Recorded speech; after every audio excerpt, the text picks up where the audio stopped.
What's up, Flick Connection? This is Darren, and today we're going to talk about the best horror flicks you can currently watch on Netflix.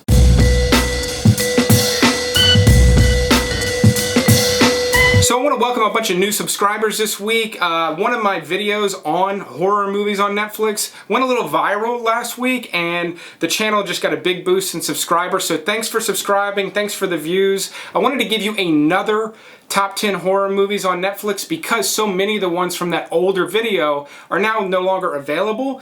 But with this top 10 list, I'm not repeating any of the ones that are still available, so that video stands. Watch it if you haven't seen it. Before we get into the video, if you like this Paul Thomas Anderson filmography shirt, you can pick it up right now at teespring.com/flickconnection. I've got a couple of different style shirts you can pick from. It's a really good way to support the channel because I don't charge for any of my content. If you are a fan of Paul Thomas Anderson, it's a great shirt because I don't imagine there's many Paul Thomas Anderson shirts out there. But let's hop right into the list with The Unborn. Now, as usual, this is number 10, so it is the weakest one on the list, so these movies are only going to get better. This one is good for production value. It's very well done. It looks really moody. I wish more of the movies on this list looked as good as this one does, and I wish this one was as good as some of the other movies on this list. It's basically a formulaic horror movie. It's fairly well done, but it started off with a weak script to begin with, and it just sort of is a popcorn crowd pleaser. The movies we're going to get to later on the list are definitely edgier and more interesting than this one is. This is a good way to go. It's not a bad movie, in my opinion. We're going to jump up in quality here with Last Shift.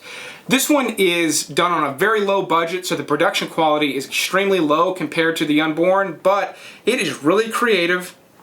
The sense of dread that they get in this movie is expertly executed. I mean, there are some really tense moments in this. I'm almost thinking I should have ranked it higher. The production value just isn't really there on this one, but it's a solid effort, and if you watch it in the right state of mind, this one's gonna at least make the hair on the back of your neck stand up a little bit. Number 8, I'm going to go with one I did not like originally, and that is Silent Hill. I was actually a fan of the video game series when I was younger, and so I was excited to see this movie, and I was just really disappointed by it. A big reason is it really is heavy on special effects, and they look fantastic, but it's not very good on, you know, establishing that sense of dread from the way it's edited and put together, and just it doesn't really build tension. It really leans on just the horrific visuals that the movie supplies. So for that, it really deserves to be on this list because it is a horrifying, like, nightmare of a movie. But in terms of the way the story unfolds, it really should have been done better. Had it been done as well as Last Shift, in terms of story, it would be possibly number 1, if not very close to it on this list. Number 7, I want to go with an Eli Roth picture called Clown. Now, this one is the dumbest premise out of all the ones on the list, but when you consider how dumb the premise of a guy putting on a clown costume, possessed by a demon that then possesses his body, that sounds so stupid coming out of my mouth, but consider that, this movie is so well done, it's so well executed, and it's really pretty horrifying considering how silly the premise is. So if you like the way I'm explaining that, and you can kind of get your head wrapped around the fact that it's a clown, or if clowns just scare you to begin with, check this one out because it is creepy. Speaking of creepy, my number 6 pick is Creep. Now, a lot of people saw this one. This one's really turning into a bit of a cult film, and so here I'm actually giving you 2 recommendations with Creep and Creep 2, which has just recently been added to Netflix. These are really cool little found footage movies, and I hate that format only because it's so worn out. This one does something completely new with it, and it's really interesting and fun. It's a little funny. You're just never quite sure what type of movie you're watching, whether you're watching a comedy, a horror comedy, or just a straight up horror. And it balances those things out and keeps sort of switching them out on you like a shell game. And for that reason, I really like these movies. Number 5, I'm going to go with sort of just a gross out horror called Would You Rather. And I'm putting this at number 5 because I feel like it's better than most, if not all, of the Saw entries, maybe with the exception of the first Saw, only because it's really creative, whereas Saw just got into straight up torture porn.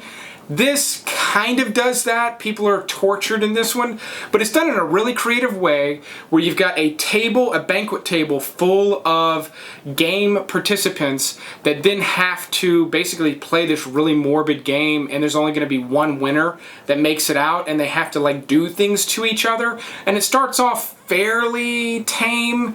It starts off pretty grim. Never mind. It starts off pretty grim, and then it only gets darker from there. So it's a cool twist, super low budget, but if you never saw this one and you watch it, I think you'll be surprised you haven't heard of it before. At number 4, I'm actually going to go with the most recent Netflix original movie called The Ritual. This is just a really well done horror flick for Netflix. I feel like Netflix's early attempts at original content weren't necessarily bad, but they were weak, and they were disappointing to say the least. This is a solid little horror film that I could easily see having been out in theaters for weeks before it dropped on Netflix, but it dropped right into your living room. If you missed it, it's because Netflix does a horrible job of recommending and promoting their original and new content. That's why I started this channel. So if you like that I promote this type of stuff, definitely click the like button to let me know to keep making videos like this. But we're gonna go ahead and move on to number 3 with The Exorcism of Emily Rose. Now, this is just a PG-13 horror flick. Nothing particularly special here, but it's just really well done. It's not as dark as some of the other entries. It's not going to give you the gore. It's not going to give you the blood. But it's just a nice, well-rounded exorcism movie. And in my opinion, the exorcism genre, the subgenre, is really well worn out. But this was just a nice little entry we got several years ago.